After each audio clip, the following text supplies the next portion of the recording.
¿Cómo vivir la ley? Dios deseaba que su pueblo fuera diferente de las demás naciones. Él quería que se establecieran como una comunidad de fe que viviera bajo su liderazgo y bajo su autoridad.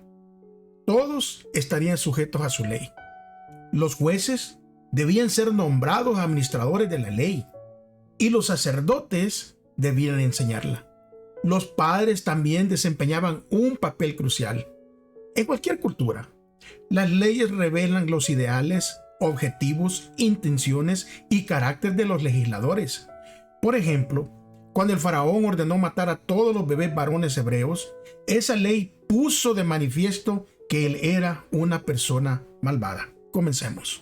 Bienvenido a Brother to Brother, un lugar de estudio de la palabra de Dios, donde Dios está presente, donde la esperanza es real, donde Dios es glorificado, donde su palabra cobra vida. Escuela sabática, reflexiones, estudios bíblicos y más. Gracias por estar aquí.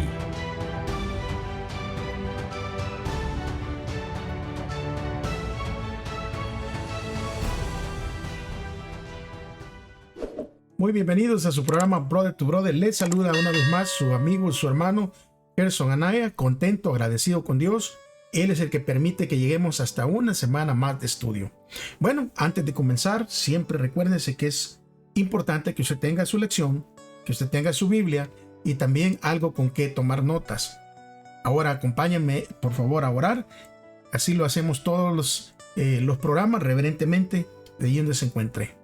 Querido Dios, una vez más, Señor, venimos ante su presencia, suplicando que por favor perdone nuestros pecados, nuestras faltas, y que nos limpie, Señor, nuestra mente y nuestro corazón, y que nos dé sabiduría a través del Espíritu Santo para poder entender, Señor, y poder discernir estas enseñanzas. Que al momento de conectarnos, al momento de estar en esta plataforma, que seamos dirigidos por el Espíritu Santo, y que todo, Señor, sea que venga de su palabra directamente hacia nuestra mente. Lo pedimos en el nombre de Jesús. Amén. Muy bien, mis hermanos.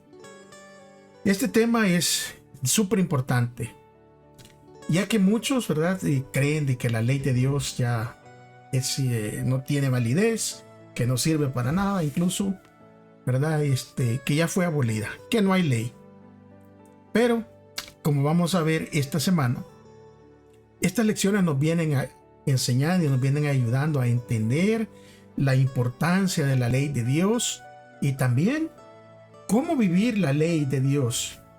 Miren, la ley de Dios es una revelación acerca de Él, acerca de su bondad, acerca de el amor de Dios, de los valores, de la rectitud y sobre todo una oposición a el mal. Puesto que la ley de Dios es santa y justa, Dios también es santo y justo.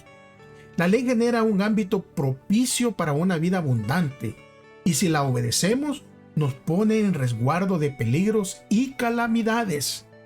El respeto a Dios, a los demás y a los valores de la vida es la base del sistema legislativo divino. Vamos a leer en nuestro versículo para memorizar. Esta semana lo vamos a encontrar en Éxodo 20, versículo 22 y 23. Es por eso que les recomendamos que siempre traiga su Biblia. Así que acompáñenme por favor a leerlo directamente de la Escritura. Y dijo, el Señor dijo a Moisés, así dirás a los israelitas, ¿ustedes han visto que les hablé desde el cielo? No hagan ningún dios de plata, ni tampoco de oro para mí, para ponerlo junto.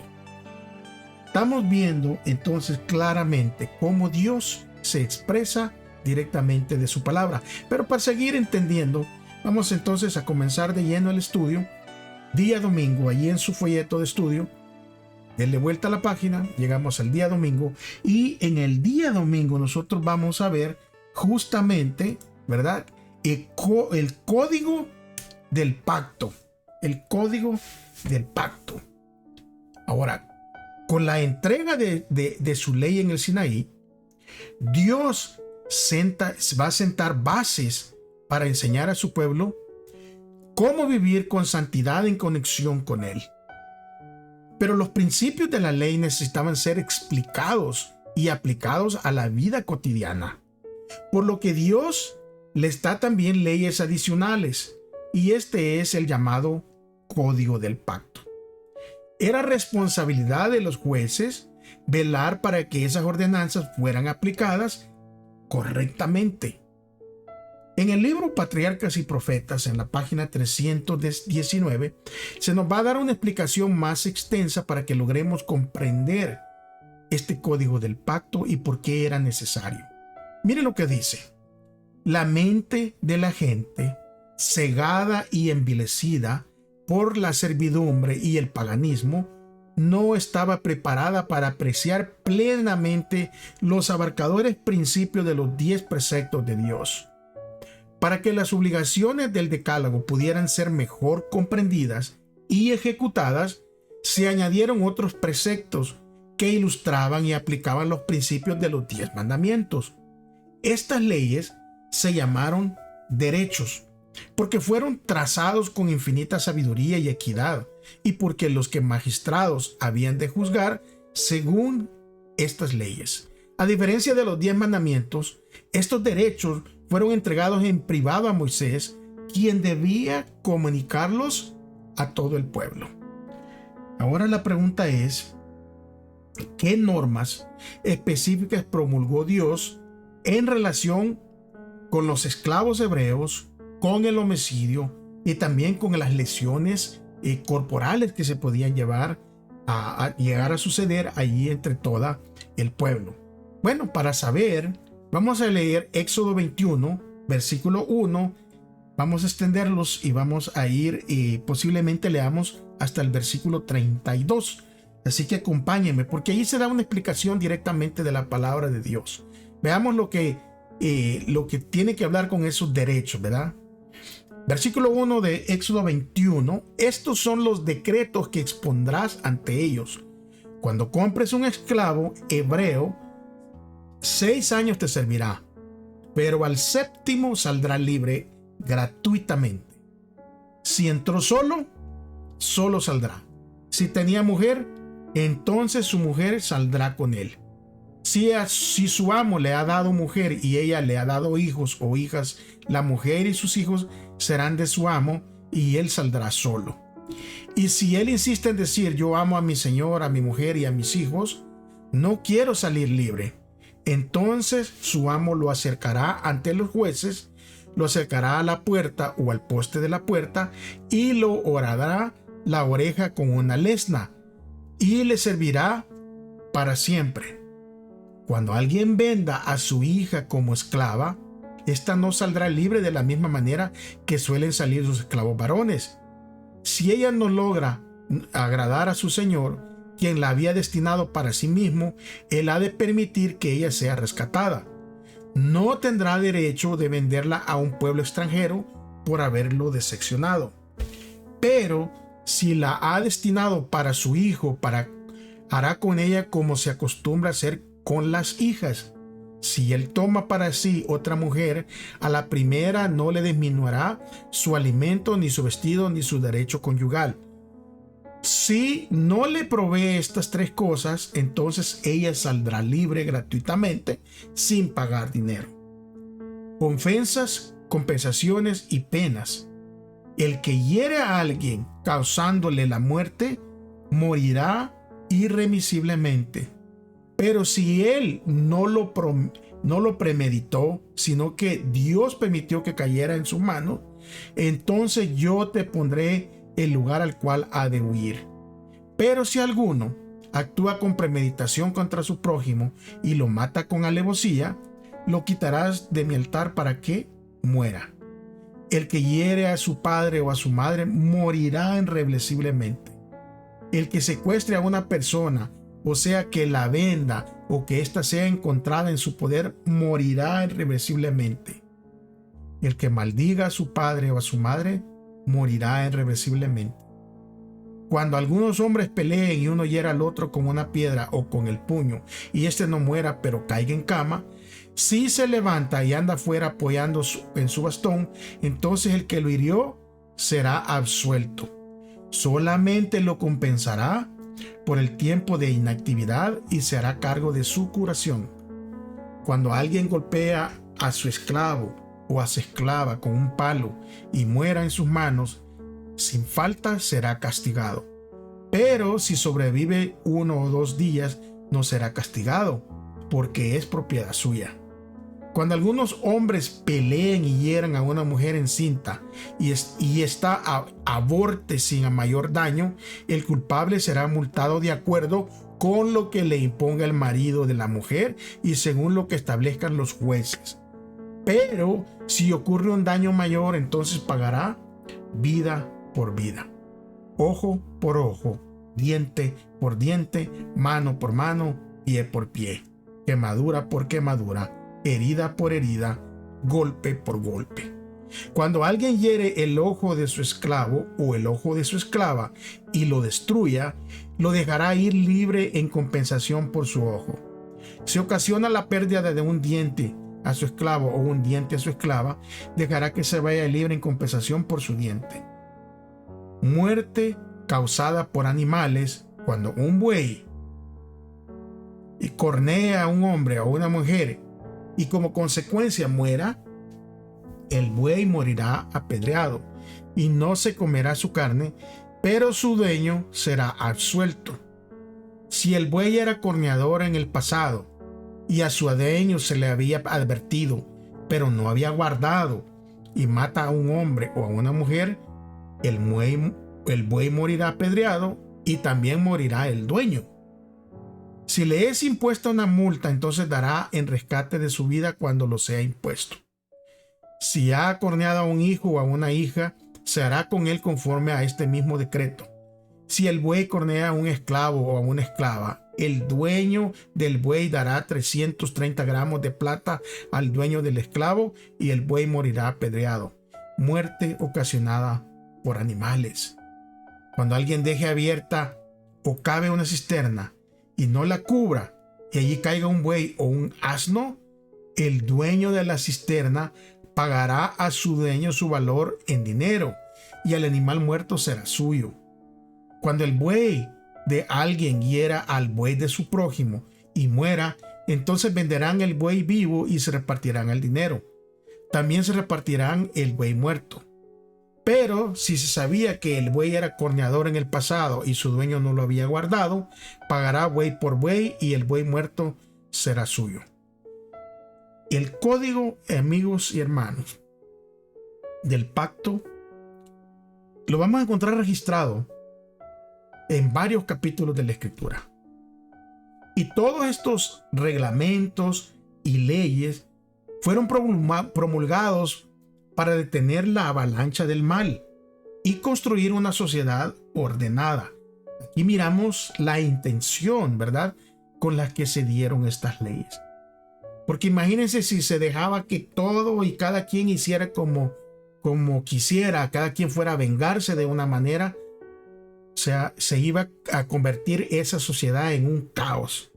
Entonces, las leyes acerca de la esclavitud, por ejemplo, eran especiales y no debían convertirse con la perversa práctica de la esclavitud moderna o una esclavitud medieval. Los esclavos hebreos eran protegidos y también eran valorados. Ahora, en las sociedades modernas y medievales, los siervos y los esclavos eran propiedad de sus dueños, quienes podían hacer con ellos como ellos quisieran. O sea, podían darles maltrato, abusarlos e incluso matarlos si ellos querían. Ahora, a diferencia de la esclavitud que se describe en la Biblia, las leyes bíblicas regulaban la servidumbre de manera muy diferente. ¿Por qué? Porque habían límites de esclavitud. Incluso si alguien caía en esclavitud con otro hebreo, ¿verdad? Y este no iba a ser esclavo de por vida como en la esclavitud moderna, sino que este iba a servir, ¿verdad?, como un esclavo por 6 años. Y después de los 6 años en el 7º año, todos los esclavos deberían de ser liberados, a menos que el mismo esclavo quisiera permanecer al servicio de sus amos. Porque sucedía, si los amos eran buenos, el esclavo no le faltaba la comida, era bien tratado, lo consideraba incluso como familia. O sea, ¿quién se iba a querer irse para afuera? Tal vez no tenía un lugar a donde llegar, no tenía familia, por diferentes circunstancias. Pero el mismo esclavo podía decidir, ¿verdad?, permanecer al servicio del amo. También se les permitía, ¿verdad?, el descanso semanal a todos los esclavos. O sea, no es que no tenían tampoco un descanso. Y así ellos podían en este descanso también satisfacer todas sus necesidades básicas. Ahora, la perversa práctica de la esclavitud se institucionalizó y fue algo terrible. Ahora, en el mundo moderno en que vivimos, esto ha sido abolido en la mayor parte del mundo. O sea, tal vez haya por ahí lugares remotos, ¿verdad?, donde la esclavitud es una práctica hoy en día. Pero en el mundo moderno eso es algo que no se permite. Pero hay una pregunta. Y la pregunta es: ¿de qué manera siguen existiendo algunos de los rasgos distintivos, ¿verdad?, de la esclavitud? ¿Y qué podemos nosotros hacer en nuestro propio y limitado ámbito para no permitir que esto agarre fuerza? O sea, nosotros tenemos que luchar en contra de los abusos, en contra de la esclavitud sin límites, ¿verdad?, y sin derechos.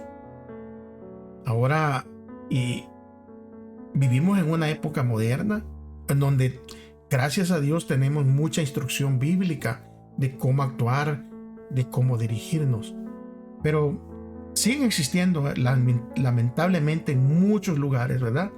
Y aunque son tal vez lugares pequeños, no conocidos, este tipo de prácticas de lo que tiene que ver con la esclavitud. Pero el código del pacto que Dios le dio a su pueblo se le dio como un beneficio, ¿verdad?, para controlar los abusos. Y claramente lo vemos allí. Bueno, vamos a más leyes, porque acuérdense que el título es cómo vivir la ley. Entonces vamos a hablar de más leyes hoy, el día lunes. Y Dios, miren, Dios, hermanos y amigos, Dios en su misericordia, Dios instruyó a los jueces acerca de cómo deberían tratar a las personas en diversas situaciones relacionadas con los derechos de propiedad. O sea, aquí vamos a ver que se enumeran varios casos prácticos, indicando, por ejemplo, el qué hacer si el toro de alguien atacaba al toro de un vecino. O si la gente robaba un animal doméstico y lo vendía. O si los animales pastaban en el campo que no les correspondía. Si a alguien, ¿verdad?, se le hacía un préstamo o un objeto se le prestaba, ¿cómo debería de actuar? O si se alquilaba algún animal y sufría una herida. O sea, ¿cómo tratar con todas estas cosas? Y cómo los jueces tenían que hacer justicia para que ya sea que se hiciera una restitución, pero también para que no se llegara a la venganza ni al abuso, ¿verdad?, por ambas partes. Ahora, ¿qué cuestiones eran contempladas en estas leyes? ¿Y de qué manera eran contempladas? Leamos Éxodo 22 ahora, versículo 16 al 23, 9 del siguiente capítulo. Miren lo que dice. Cuando alguien seduzca a una mujer virgen no desposada y se acueste con ella, deberá pagar el precio matrimonial por ella y la tomará por mujer. Pero si el padre de ella rehúsa dársela, a pesar de ello, él pagará el dinero en precio matrimonial. No dejarás que vivan las brujas. Cualquiera que tiene cópula con un animal morirá irremisiblemente. El que ofrece sacrificio a un Dios que no sea el Señor será anatema. No maltratarás ni oprimirás al extranjero, porque también ustedes fueron extranjeros en la tierra de Egipto. No afligirás a ninguna viuda ni a ningún huérfano, porque si llegas a afligirlo y él clama a mí, ciertamente oiré su clamor. Y mi furor se encenderá, y a ustedes mataré a espada, y a sus mujeres quedarán viudas y sus hijos huérfanos. Si das prestado dinero a algún pobre de mi pueblo que está contigo, no te portarás con él como usurero, ni le impondrás intereses. Si tomas en prenda el manto de tu prójimo, se lo devolverás a la puesta del sol, porque eso es su única cubierta, eso es su vestido para cubrir su cuerpo. ¿Con qué más has de dormir? Cuando él clame a mí, yo lo oiré, porque soy misericordioso. No maldecirás a los jueces ni hablarás mal del gobernante de tu pueblo. No demostrarás en presentar las primicias de tu cosecha ni de tu lagar. Me darás el primogénito de tus hijos. Lo mismo harás con el de tus vacas y el de tus ovejas. 7 días estarás con su madre y al 8º día me lo traerás. Me serán hombres santos, no comerán la carne de un animal despedazado en el campo. A los perros se lo han de dar. Ahora en el capítulo 23, siguiendo con la misma lectura, le vamos a leer del versículo 1 al versículo 9. Y dice: no suscitarás rumores falsos ni te pondrás de acuerdo con el impío para ser testigo perverso. No seguirás a la mayoría para hacer el mal. No testificarás en un pleito inclinándote a la mayoría para pervertir la causa. Tampoco harás favoritismo al pobre en su pleito. Si encuentras extraviado el buey o el asno de tu enemigo, devuélveselo. Si ves caído debajo de su carga el asno del que te aborrece, no lo dejes abandonado. Ciertamente le ayudarás con él. No pervertirás el derecho del necesitado en su pleito. Te alejarás de las palabras de mentira y no condenarás a morir al inocente y al justo, porque yo no justificaré al culpable. No recibirás soborno, porque el soborno ciega a los que ven con claridad y pervierte las palabras de los justos. No oprimirás al extranjero, pues ustedes saben cómo es el ánimo del extranjero, porque ustedes han sido extranjeros en la tierra de Egipto. Todas estas cosas incluían las leyes de Dios. Y aquí hemos leído esta parte de diferentes asuntos.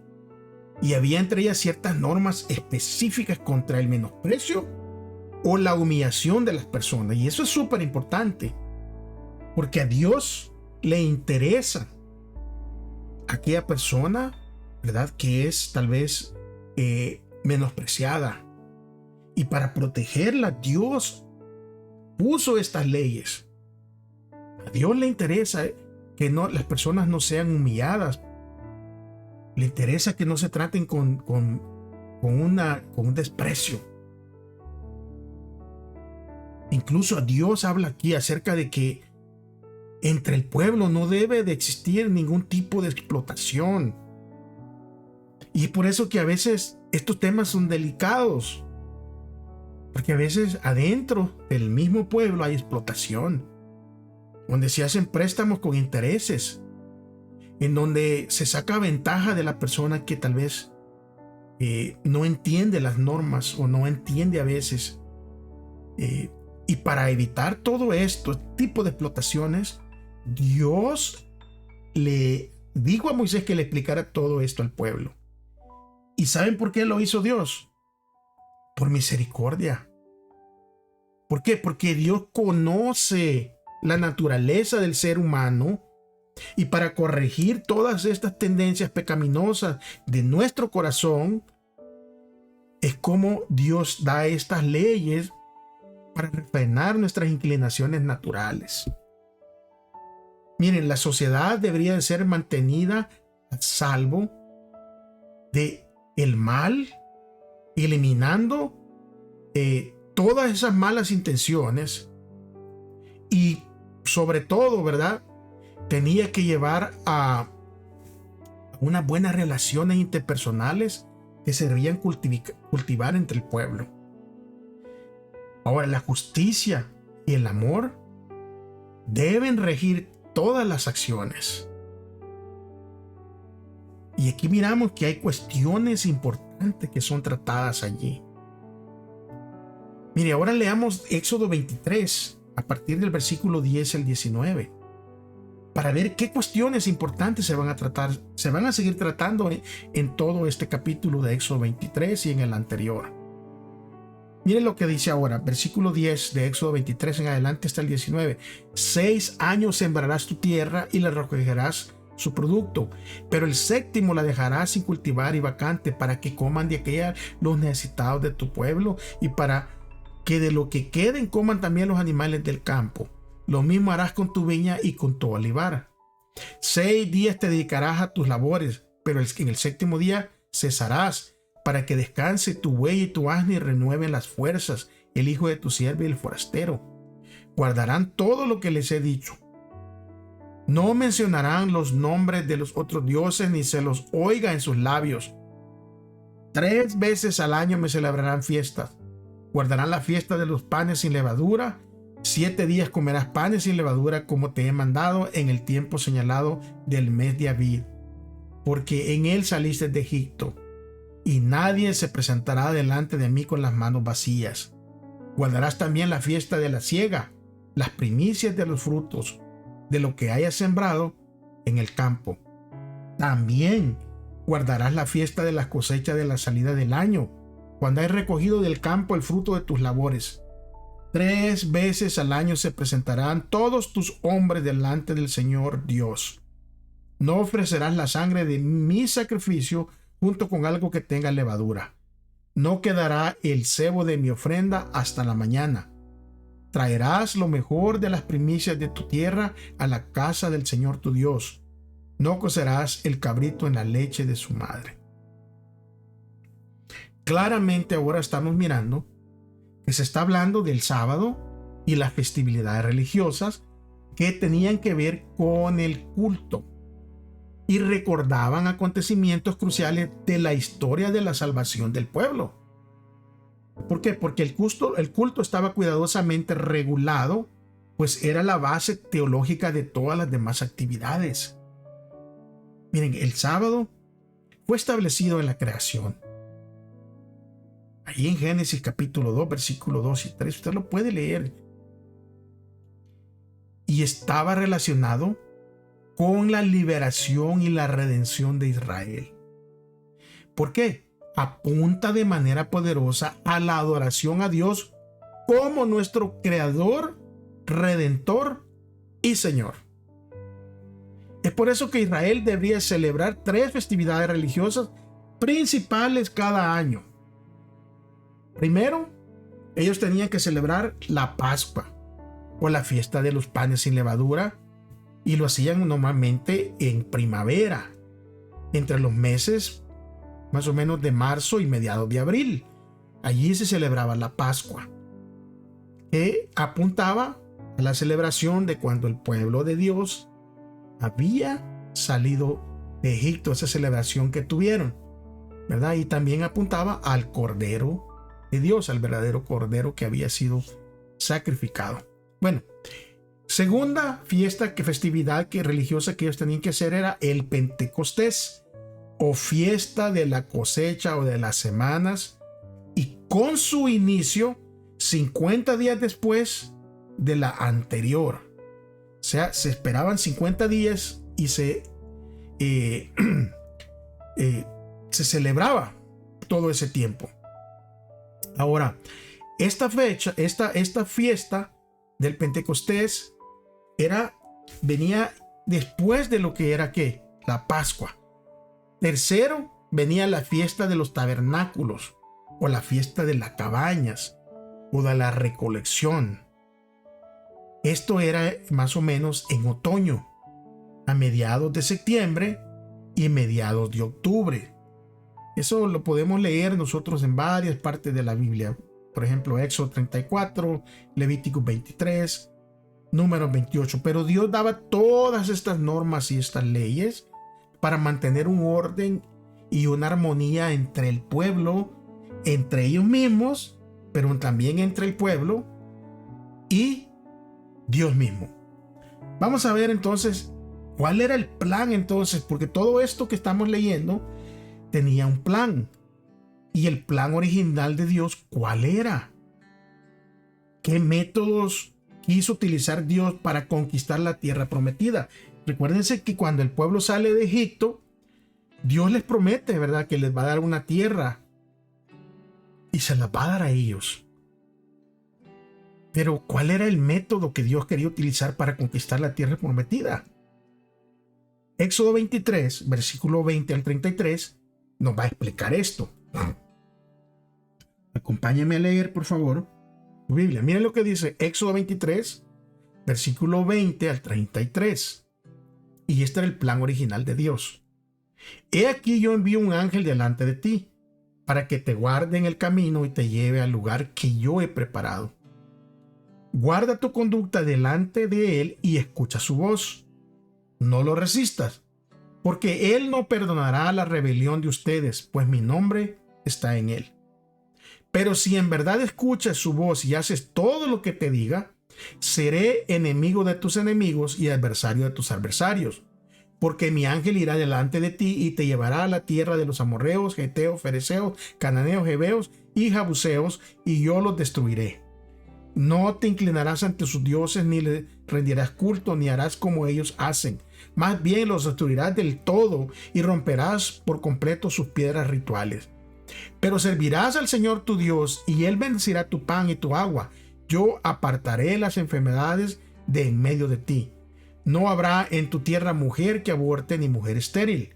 Al número de tus días yo daré plenitud. Yo enviaré mi terror delante de ti y traeré confusión a todo el pueblo donde tú entres. Haré que todos tus enemigos huyan de delante de ti. Yo enviaré delante de ti la avispa, la cual echará de tu presencia a los heveos, cananeos y heteos. No los echaré de tu presencia en un solo año, para que la tierra no quede desolada, ni se multipliquen contra ti las fieras del campo. Poco a poco los echaré de tu presencia hasta que multipliques y tomes posesión de la tierra. Yo estableceré tus fronteras desde el mar Rojo hasta el mar de los filisteos y desde el desierto hasta el río. Yo entregaré en la mano de ustedes a los habitantes del país y tú los echarás de tu presencia. No harás pacto con ellos ni con sus dioses. No habitarán en tu tierra, no sea que te hagan pecar contra mí. Porque si rindes culto a sus dioses, ciertamente ellos te harán tropezar. ¡Wow! Ese era el plan de Dios. De cómo Él les iba a entregar la tierra al pueblo. O sea, la intención de Dios no era que los israelitas fueran a las guerras y que se pelearan por el territorio, sino que Dios se los prometió y Dios se los iba a entregar. O sea, la tierra prometida, esa tierra que le había sido prometida a Abraham, se le había sido prometida a Isaac y a Jacob, y debería haber sido recibida por Israel únicamente como un regalo especial por Dios. Ese era el plan original de Dios. Ahora, el modelo para la conquista de la tierra prometida se hizo presente durante el cruce del Mar Rojo. ¿Por qué? ¿Quién luchó por el pueblo y le concedió la victoria sobre aquellos que lo venían a destruir? ¿Quién fue el que luchó por su pueblo? ¿Acaso no fue Dios el que dijo, miren, a todos estos egipcios ya no los van a volver a ver? Y los egipcios fueron derrotados. ¿Por qué? ¿Porque el pueblo peleó y los derrotó? No, porque fue la mano de Dios la que intervino milagrosamente. Ahora, del mismo modo, en tiempos del rey asirio Sennacherib, Dios también derrotó al vasto ejército asirio. Un ejército que era fuerte, que estaba bien equipado y bien entrenado. Y los derrotó sin que los israelitas tuvieran que luchar.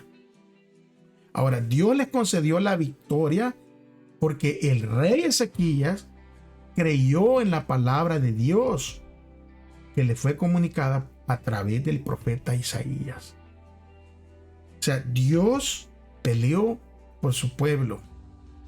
Dios le informó a Abraham que la tierra prometida no sería entregada inmediatamente a su posterioridad, sino recién al cabo de los 400 años. Había una profecía. Ahora, Dios no iba a entregar la tierra inmediatamente. ¿Pero por qué? O sea, ¿por qué iba a esperar tantos años? Bueno, la razón estaba relacionada con la maldad de los habitantes de Canaán. Dios estaba obrando misericordiosamente con ese pueblo pagano y les daba un periodo de gracia. ¿Para qué? Para que también ellos alcanzaran la salvación y se arrepintieran. O sea, esa es la manera y el corazón de Dios, un corazón amoroso, un corazón lleno de misericordia, que aún a todos esos pueblos que estaban allí, que hacían maldades, que adoraban a otros dioses, Dios les dio ese tiempo para que se arrepintieran. Pero, lamentablemente, ellos continuaron en su rebelión en contra de Dios y contra los valores que Dios había establecido.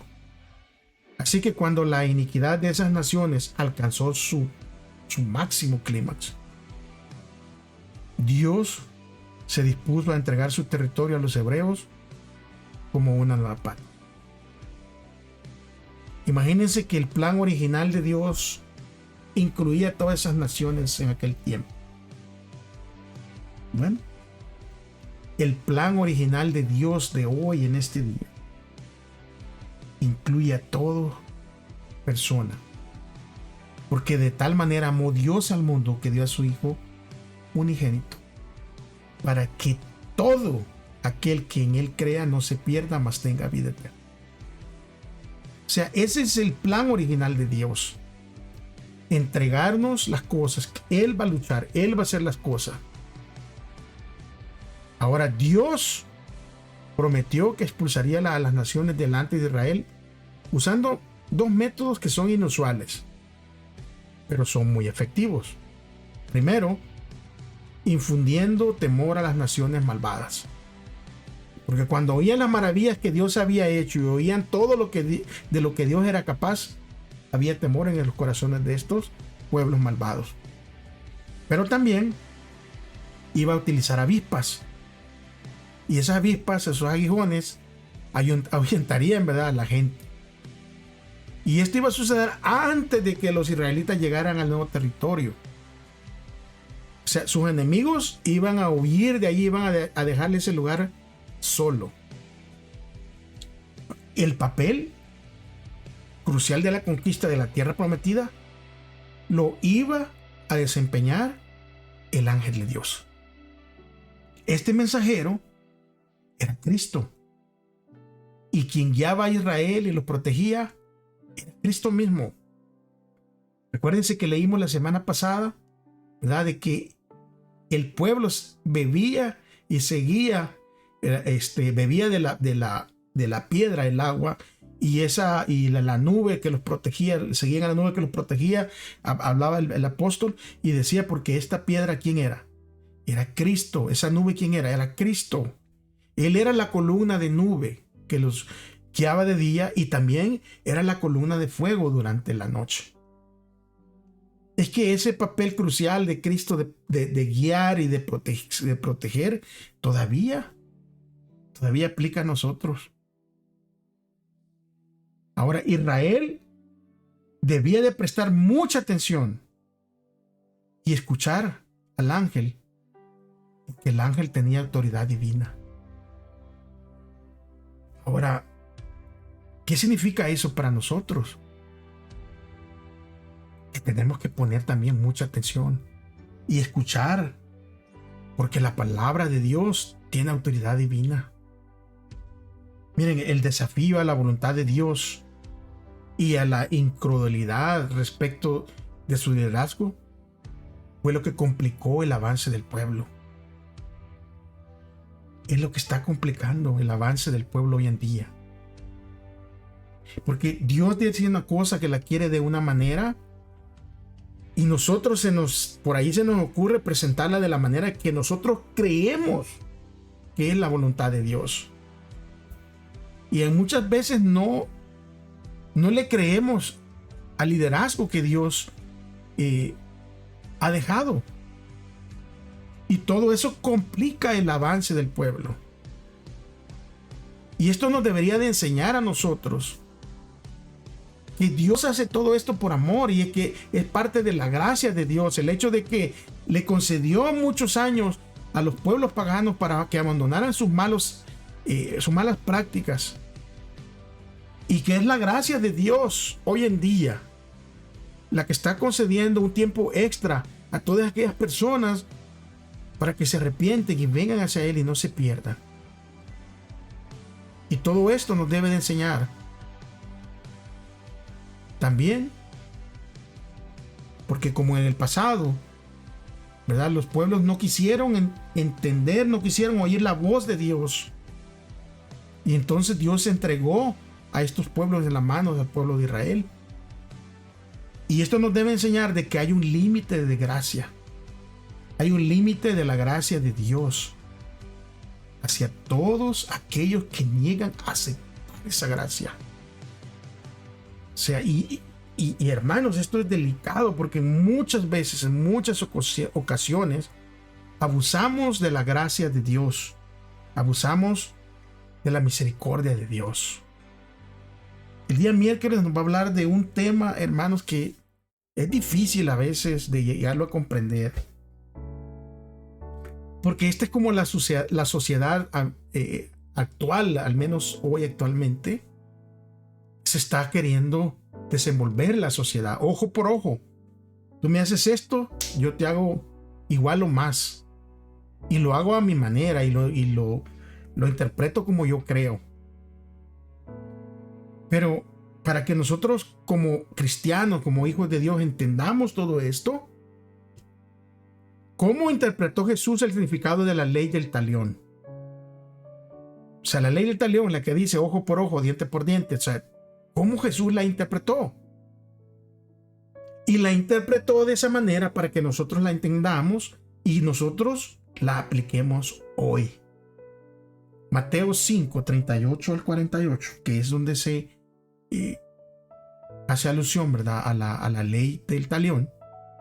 Jesús la va a tomar y la va a explicar y dice, miren, porque dice, ustedes han oído que fue dicho a los antiguos, o sea, ojo por ojo y diente por diente. Pero yo les digo, dice Jesús, no resistan al malo. Más bien, a cualquiera que te golpee en la mejilla derecha, vuélvele también la otra. Y al que quiera llevarte a juicio y quitarte la túnica, déjala también el manto. A cualquiera que te obligue a llevar a carga por 1 kilómetro, ve con él 2 kilómetros.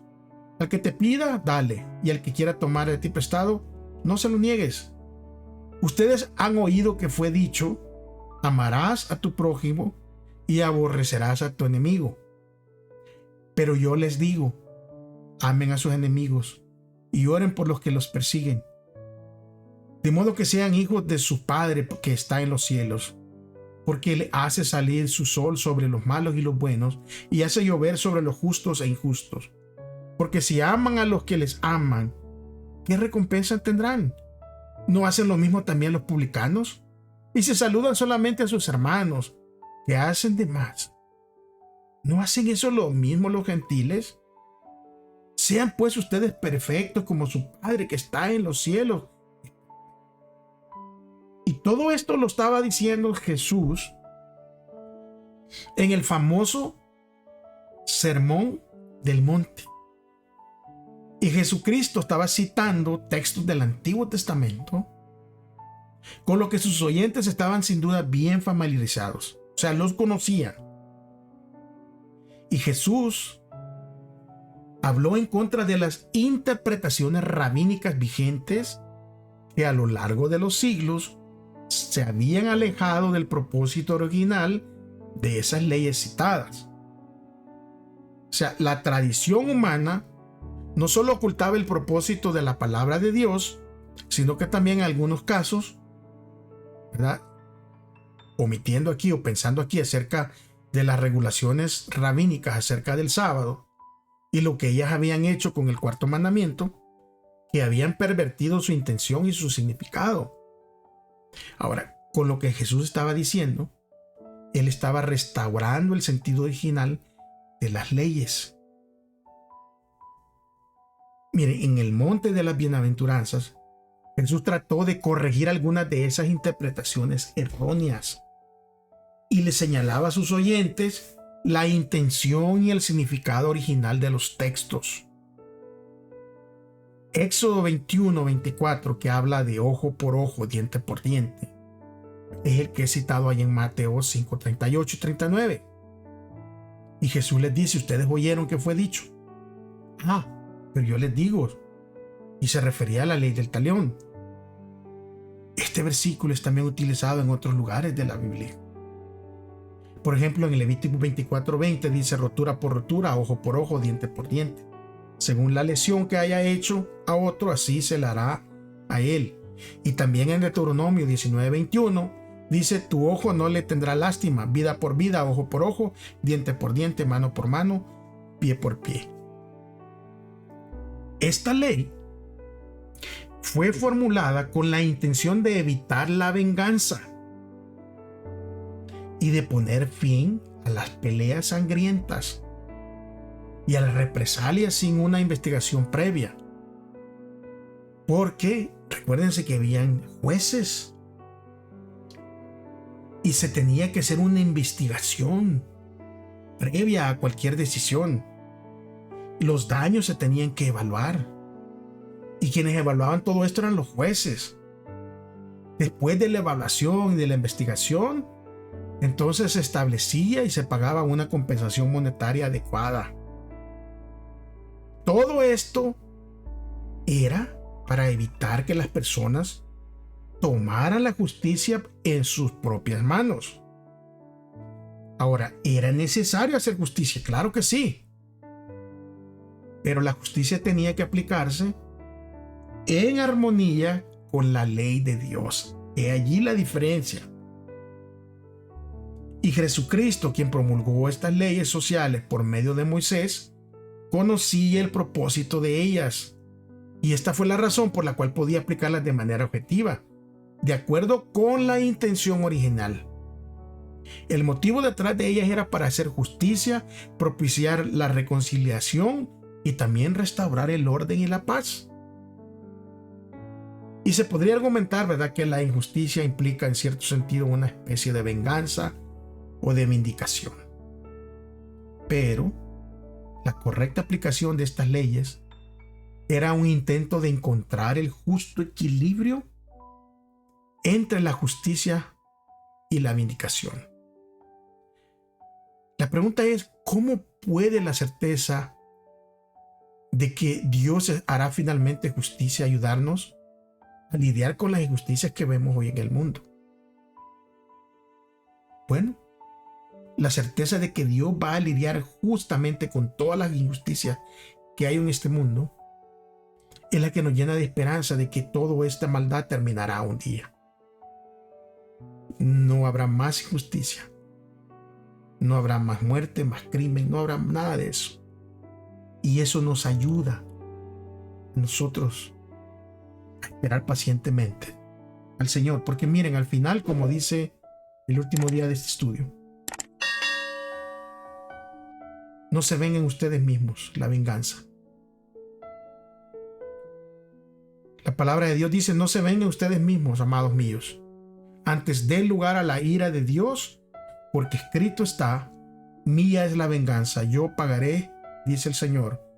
En Romanos 12:19, que allí el apóstol está citando Deuteronomio 32:35, donde dice: mía es la venganza, yo pagaré a su debido tiempo, su pie resbalará, porque está cercano el día de su calamidad, y lo que le está preparado se apresura. Ahora, aquí hay una promesa y hay un mandato que se encuentran aquí en estos versículos que acabamos de citar. ¿Y cómo estos están estrechamente relacionados? Porque hasta que el Señor traiga la justicia, que por cierto hace falta ya en este mundo, el deber es de los jueces en el Antiguo Testamento, allí en Israel. El deber era de los jueces aplicar la ley justa, ¿verdad? Con la ley de Dios, o sea, aplicando todo lo que Dios había dejado establecido. Ellos deberían aplicarles la ley, pero también deberían determinar un castigo justo si había un daño o una lesión. Pero antes de aplicar esta ley, los jueces necesitaban tener toda la información.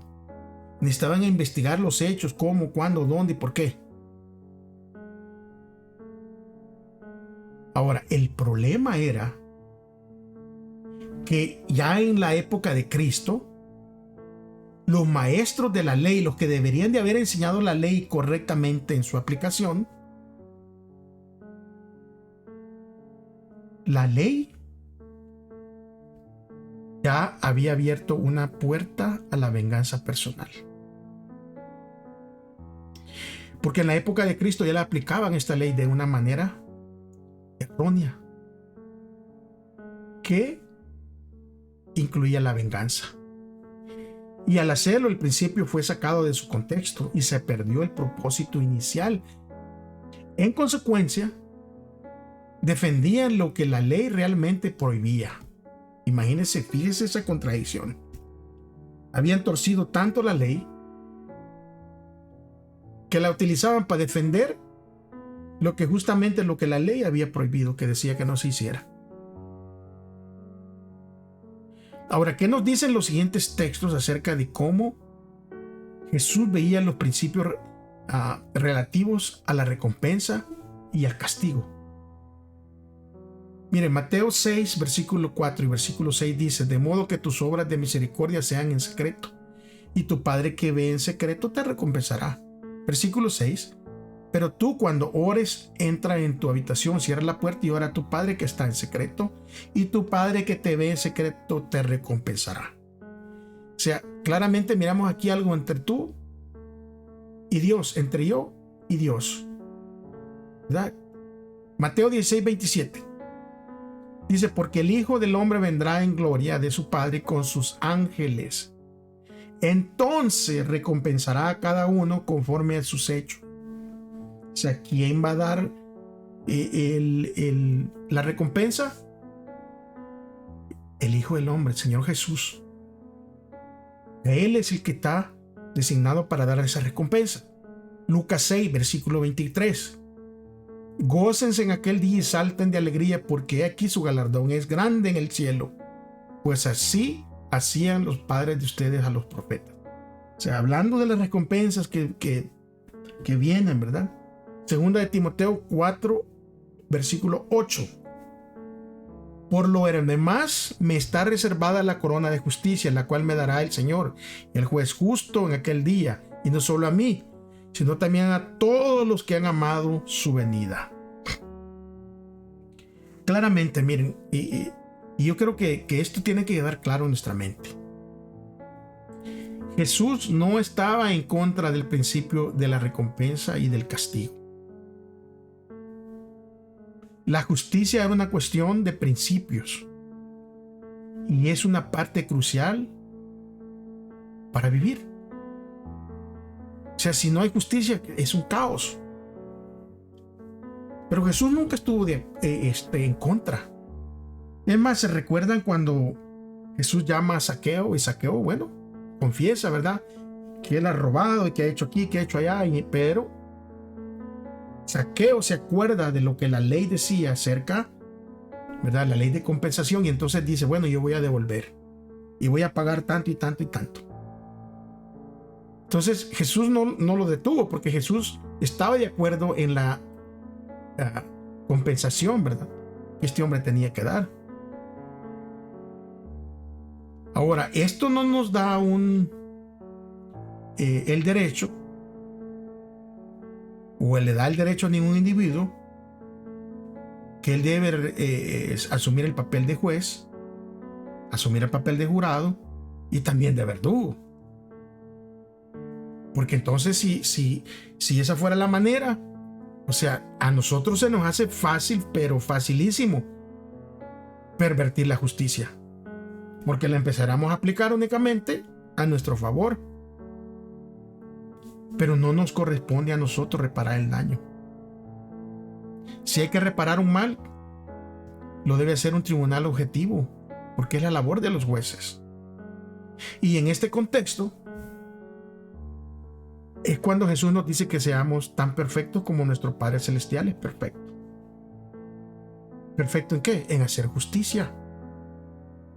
En seguir los métodos trazados por Dios mismo. Entonces, ¿cómo podemos nosotros ser tan perfectos como Dios mismo? Primero, el amor desinteresado es la característica primordial de Dios. O sea, tenemos que perfeccionar eso.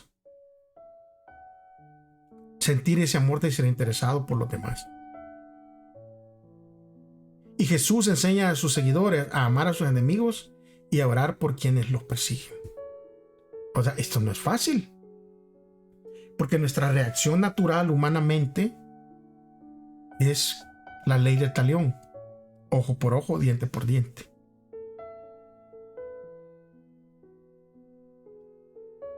Pero en esto consiste la verdadera perfección: en amar, perdonar y ser misericordioso.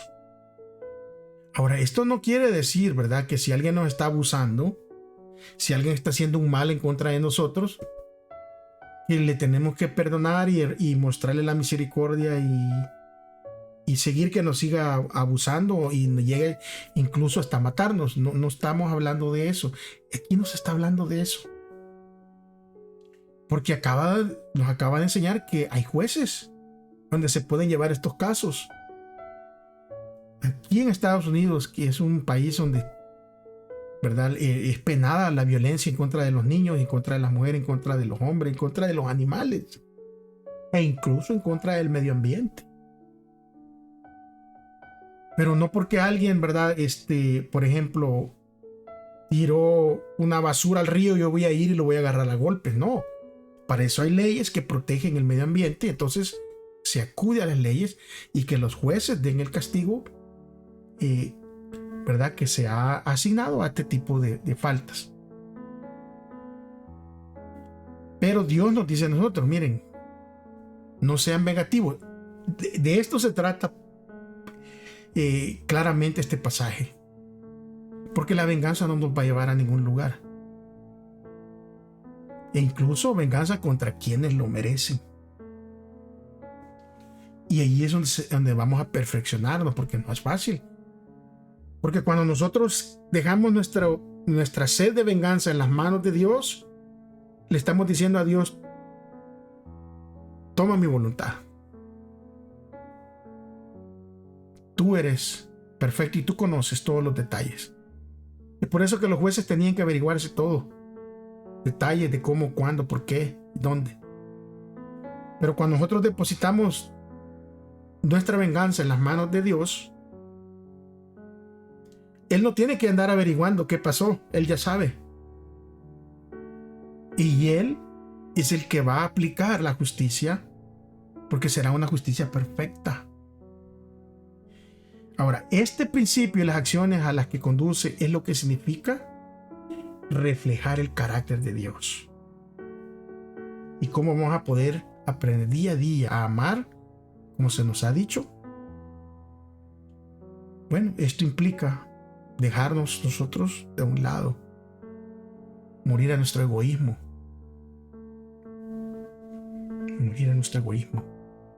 porque vivimos en el territorio de nuestro enemigo.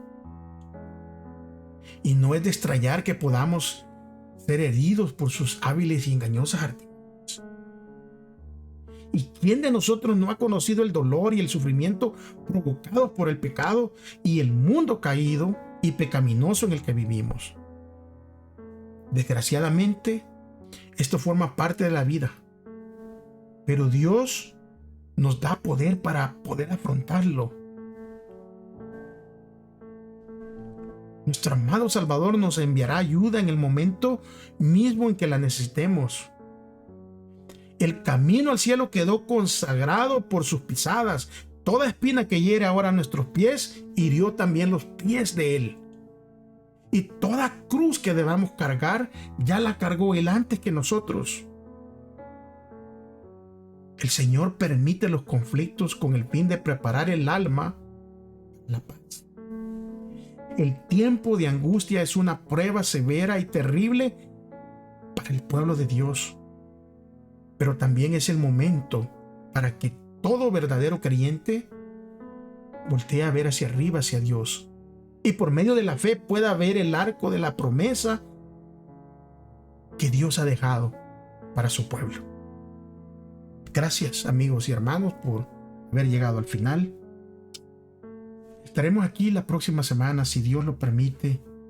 Si Él no ha regresado, recuérdense. Pero mientras tanto, si decimos que amamos a Dios, demostrémoslo amando a nuestro prójimo. Hasta la próxima. Bendiciones.